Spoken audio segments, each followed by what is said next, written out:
ku binyobwa bisembuye n'inzoga zitujuje ubuziranenge. Zimwe mu nganda zarafunzwe, ibicuruzwa bimwe biramenwa, ndetse ba nyir'inganda abazikoreraga n'abakozi ba leta bakurikiranyweho kugira uruhare muri iki kibazo.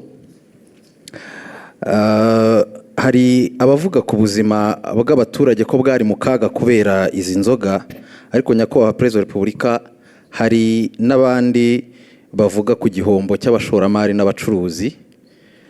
Kuri mwe iki kibazo murakivugaho iki? Gikwiriye gusiga irihe somo yaba ku bacuruzi ndetse no ku nzego za leta zishinzwe ubuziranenge n'ubutumwa muha abaturage bijyanye n'iki kibazo? Murakoze. Kuri icyo kibazo tureke kwibaza gusa ibivugwa. Kwibaza ibivugwa, abantu bavuga ibintu bashatse ibyo ari byo byose bitewe n'imitekerereze yabo cyangwa uko bifuza. Ariko ku bivugwa twongereho n'ibigaragara n'ibyo tubona noneho biba. Hari ibyo binyobwa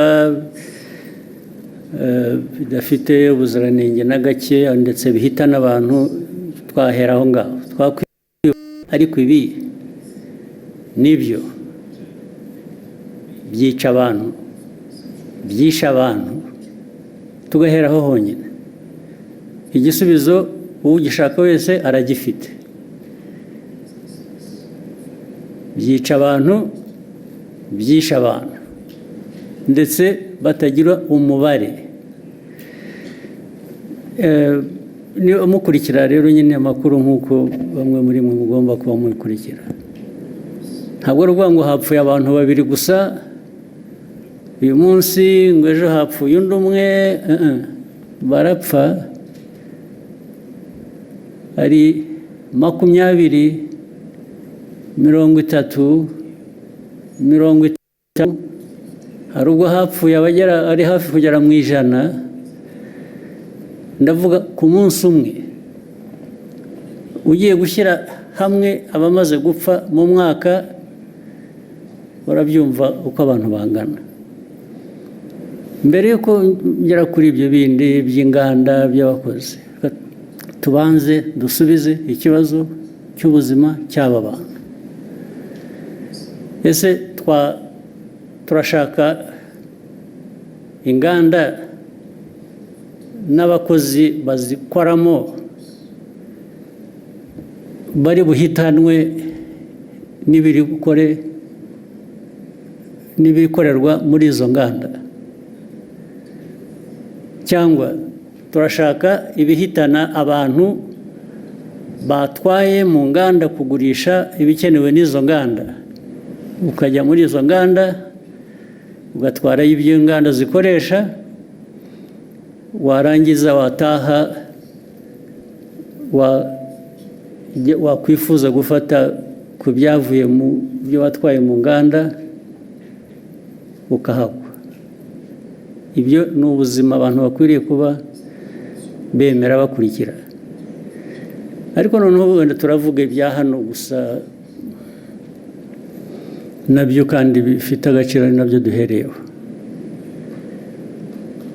Ibyo binyobwa byica abantu nta nubwo ari ibikorerwa hano cyangwa ibituruka hano gusa, hari n'ibituruka hanze.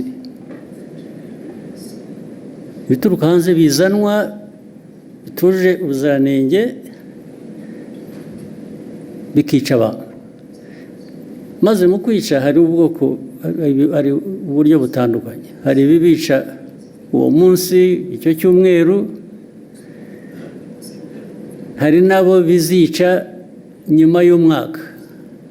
Kwica buhoro ukagenda uko binywa bikagenda bikwica kugeza igihe umuntu anogoka nyuma y'umwaka.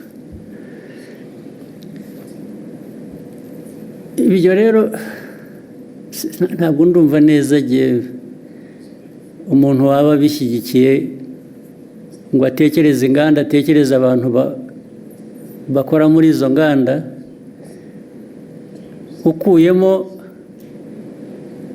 abo byica umunsi ku wundi nk'uko bizwi nk'uko mubibona.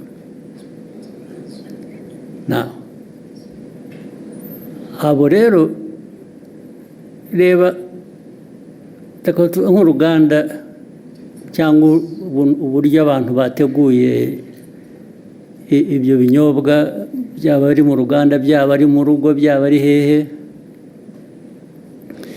byisha abantu uyu munsi. Birongeye wowe ibyo ukora, ndavuga ahantu hamwe, birongeye byisha abandi uwundi munsi, ikindi gihe birongeye byisha abandi. I'm talking about the same place, ndavuga ahantu hamwe, birongeye byisha abandi ahandi ikindi gihe. Ubu ukavuga ngo urakora ikizi, ariko noneho usibye wowe ubikora bikica abantu, iki gihugu kiyoborwa gite? Igihugu cyareka abantu bagapfa gusa kikarebera cyo kiba ari igihugu ni igihugu gifite imibereho imeze ite? Ni nayo mpamvu bariya bashinzwe imirimo itandukanye ireba ibi by'ubuziranenge, uvuga bakurikiranwaho, babazwa ibyo babazwa, nicyo bagiriyeho. Izo nzego zigiriyeho kureba ngo ibikorwa ibyo ari byo byose ntabwo byica abantu, ahubwo ni ibifasha ubuzima bw'abantu gutera imbere. Bamwe muri aba rero ndibwira ko babifitemo uruhare, ndetse bashobora kuba bafite n'uruhare muri izo nganda, cyangwa se abafite izo nganda babahuma amaso bakareka ibintu byabo bigahita bikajya kwica abantu. Ibyo niko ntekereza, ariko noneho bazabyisubiririza igihe bakurikiranweho ibyo ngibyo, nibo bazabisubiza, nta wundi wabibasubiriza. Si ibyo gusa, n'ibindi tumaze iminsi tuvuga, niba mubikurikira, ibi biyobyabwenge, abantu hari ibyo binyobwa, hari ibindi by'ibiyobyabwenge abantu bahinduye, mwagiye murabiririmba, mubyita amazina y'igitangaza, mugira mute, birica abantu, birica abana, birica abantu batoya mu iki gihugu, n'abakuru hari ababirimo, ndetse birica abantu. Igihugu cyaberaho kugira ngo kirebere abantu bapfa, abantu bacyo bapfa, ngo hatazagira ubaza bakwiriye kubaza impamvu abantu bapfa, ntabwo ari ukubaza impamvu ibyica abantu bicibwa. Kuri iyo ntambara rero,